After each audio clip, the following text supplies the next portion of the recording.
албай калдым, кечирим сурайм. Ошол кум төрдү иштетүүдө мөңгүлөр өзгөчө көңүл бөлүнсө.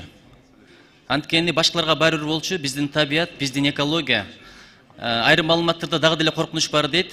Ошого экология кызматы ошого тапшырма берсек, 24 саат бою мониторинг кылсын.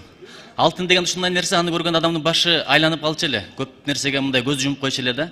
Байлык табам, анан бюджет толтурам деп отуруп, мөңгүлөр талкаланып кетпесин, ошого өзгөчө көңүл бөлүңүздөр.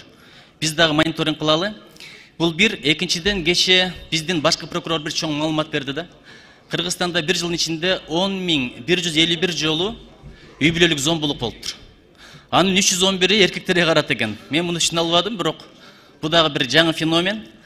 Айтайын дегеним, ушул багытта бир системалуу иштебесек болбойт. Жана кризистик борборлор түзүп атат, эми кризис деген кризис да. Аны бир бакыт борбору дейбизби, чечим борбору дейбизби, башкача кылып түзсөк, бул бир.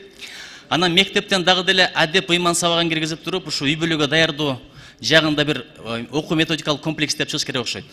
Анан азыр мына менталдык математика боюнча, арифметика боюнча, тил боюнча курстар уюштургандай эле үй бүлөгө даярдоо курстарын уюштуруш керек окшойт. Бул өтө маанилүү маселе. Анткени биздин башкы мыйзамда жазылган, үй бүлө бул коомдун, мамлекеттин өзөгү деп.